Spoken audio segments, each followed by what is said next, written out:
Hello, everybody.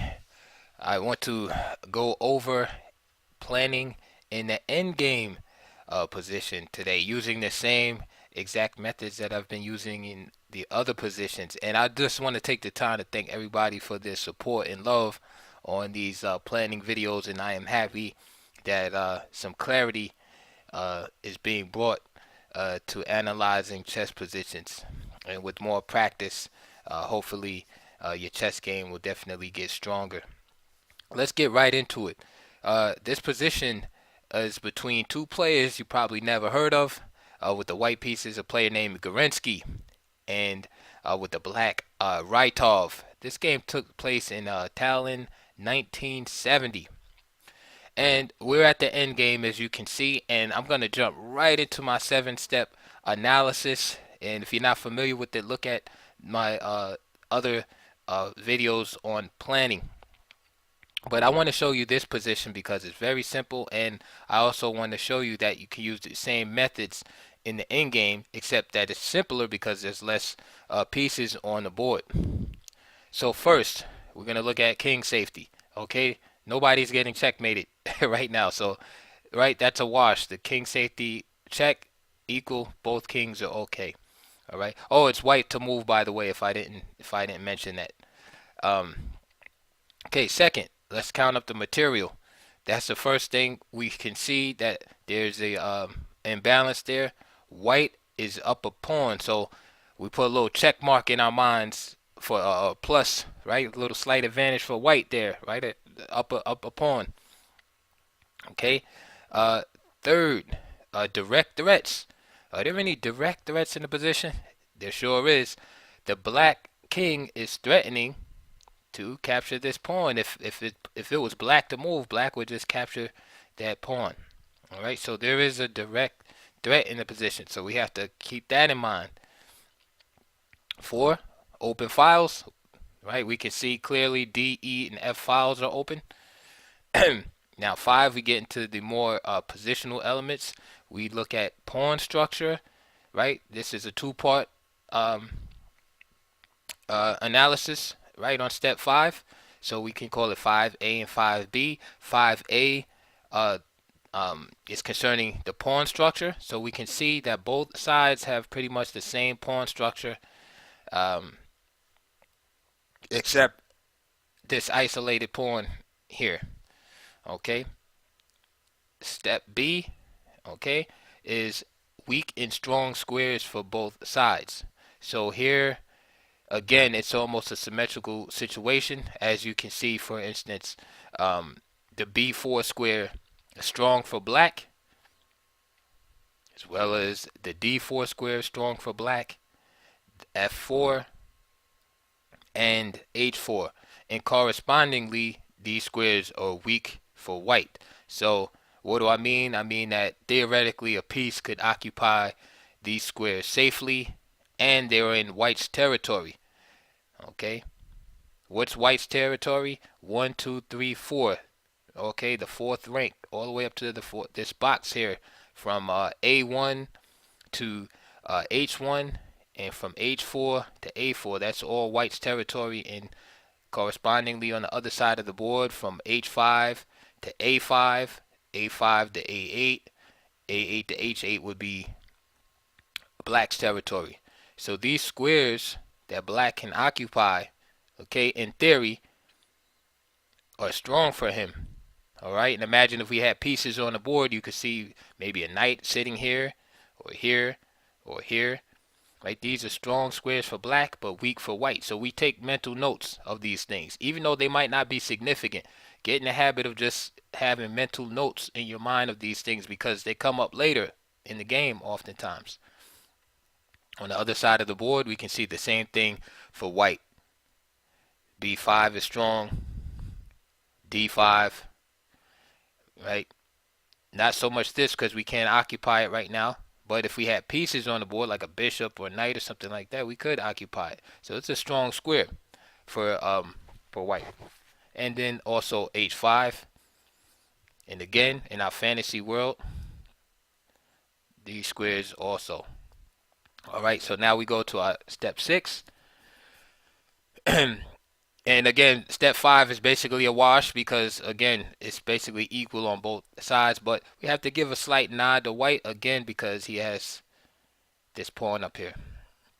Okay, so step 6 now is also a two-step process. So we could say 6A and 6B, which concerns the center, okay, and space.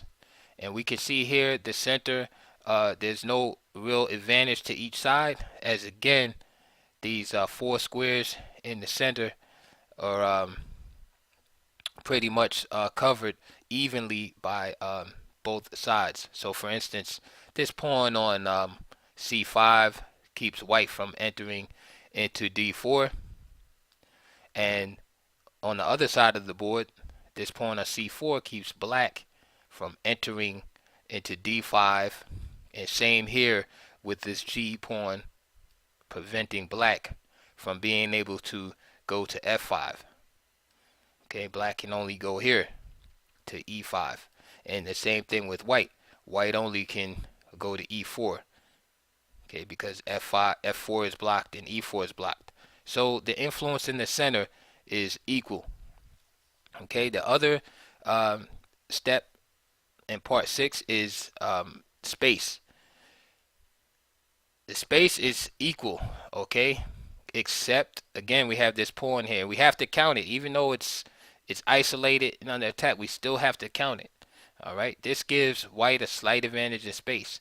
Again, it's white to move, so we don't have to worry about this being captured, but it still gives white an advantage in space. The reason why I say that is, again, theoretically, say if the king was over here, then black would just be lost because of that pawn on e6. All right, so that's important. Whether we think later on down the road tactically, perhaps this pawn can be used as a decoy, etc., etc. All right, that goes later on in our planning after our analysis, but you have to acknowledge this as giving white an advantage in space. The last criteria, step number 7, is development. And we can laugh at that because there's no pieces on the board save the kings, and piece location. All right, both pieces are what I would call equally placed. Okay, they're both right next to the center, and that's why I chose this position, because there's so much symmetry in the position. Save this one pawn on e6. So the piece location is equal as well as the development. Piece location would be unequal, for instance, if say the white king were over here. All right, then you give the advantage to black because black is super close to penetrating the position, and conversely, if the black king were back here, then the white king would be able to penetrate. But with both kings right near the border lines, we can say that's equal. So now we put all of that information together, and we can give a nod to white here. Why? White has more space, right? Due to this pawn, he's up in material due to this pawn. Okay, and those are your two advantages there. Now we know how chess works. Okay, we know that a slight advantage or in theory might not always work out to the full point, but the fact that we've assessed the position as slightly better for us or better for us gives us the right to continue to play on and look for moves to improve the position and try to win the game. That's the most important part about the analysis, is that you must determine, this is the purpose of the analysis, is that determining first whether you're worse, whether you're better, or you're equal. Okay, because that will dictate how you are supposed to be playing the game and planning after that, right? So now we've determined by the criteria that white is better. Okay, how much better? He's just up a pawn. Okay, the pawn is attacked, so we can't give white like this big advantage, but we can say that white is better and perhaps has some chances to win, right? He has more chances to win than black does. Okay, so white can start playing or attempt to win. All right, and so he has to make a plan on how to win, and this is where the tactical aspects come in. But the important part is the analysis of who's better, who's worse, or if the game is just equal or not. Okay. Now, conversely, black would be thinking, doing the same analysis, of course, and coming to the opposite conclusion. Like, okay, this guy's up a pawn. He has some more space.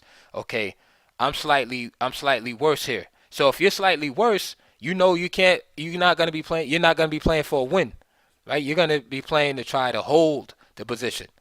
All right. So here's the argument in this position. Black is playing to hold, right? Black's not playing to win. Black is worse. Black wants to try to hold and cut his losses and hope not to lose the game, whereas white has the right, based on the analysis of the position, and play for the win. So now that we have that information as white, we're going to try to play for the win. Now it's time to make the tactics work, because tactics is king. Remember that old saying in chess? Tactics are king. So now we have the plan. We had the right plan, the right analysis in place. Now it's time to put the tactics in motion in order to see if we can get the win for white. All right. So first, you can see here that again, there's not many avenues into the black position, and I'm talking from the white perspective now. Remember, we analyzed this earlier when we looked at the pawn structure. There's really no way that white can penetrate here right now. Okay. So how to use these advantages, the pawn, the extra pawn, and the space to win? Um, if if we just try and move, for instance, e7, then just simply king takes e7. All right. And then if we try to penetrate with king e4, black gets back in time with king e6, and there's no way to penetrate the position. We have an opposition problem.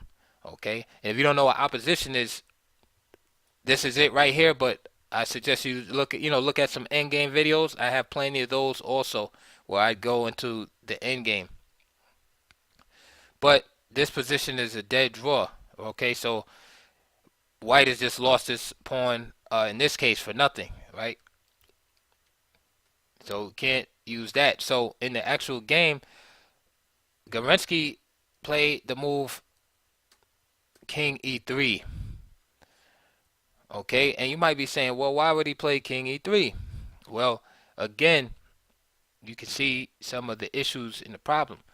If black plays, in the position, if black plays if white plays king e4, we have the same issue.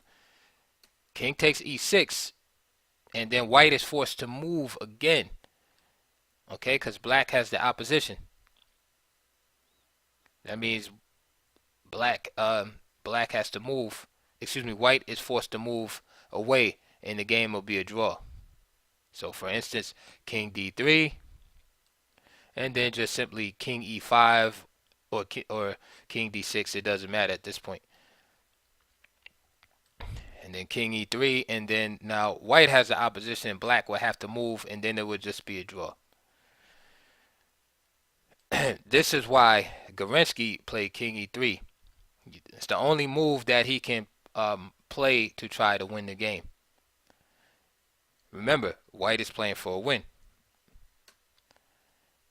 King e7 exclamation mark. Once you understand that the crux of the problem is lies in the opposition, in the concept of opposition, then black's moves are all in defense are all easy to find.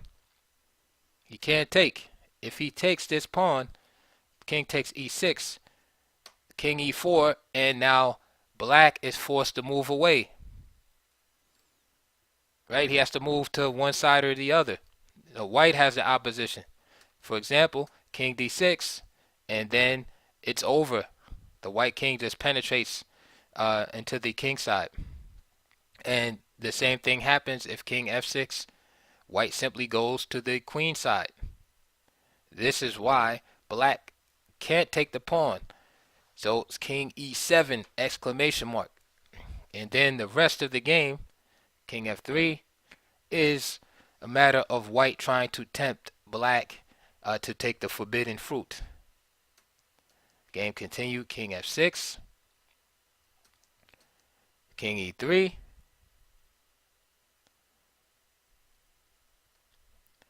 If e7, we have the same situation here. If if white tries to use the pawn as a decoy, as a winning attempt to penetrate the position, then king takes e7, king e4, and king e6, and again, black takes the opposition. White is forced to move back. Okay, and then black can just create the same position. So king e3, king e7, and the game ended in a draw. Okay, so that was a case right there where you saw white playing for the win, right? Which is correct based on analysis, but unfortunately for him on this day, the gods of chess would not allow it to be. Okay, black was able to hold. So I hope that was a good, clear example of planning in the endgame scenario, right? Using the same 7 steps that we have been using in the other videos during the middle game. All right, like I said, it's a brilliant way to quickly analyze a position, especially when there are no direct tactics. And again, when you analyze a position, the first and most important um, thing you want to remember is who's better, or if you're better, if you're worse, or if you're equal, right? That's the first thing you want to know in the position. Is that will dictate how you should be playing. Okay, if you're better, then you should be playing for the win, right? If you're equal, you should be playing right to maintain that. There should be some type of move that's gonna maintain that. And if you're worse, be careful, right? You're usually trying to hold, not create additional weaknesses, okay? And hopefully there's some kind of draw in the position. And notice that even in this position, white's advantages remain the same. Okay, it's just that according to the rules of chess, he's not able to win this particular position. But if you do the analysis again, he still has the extra material and still has the space. It's just that in this position, it's not enough to bring home the full point. But if you notice, white is still playing is playing for the win. It's just that he doesn't have the win here today. So that is it for this video. Nice and short and sweet and simple, and we'll do some more. Please support my channel. Click on the links below, and I usually put like DVDs and stuff like that related to whatever opening or discussion topic that we went over, and it'll be the same today. So check those links below, like and subscribe, and keep your comments coming. If you have any requests for specific topics, let me know, and I'll see you guys next time.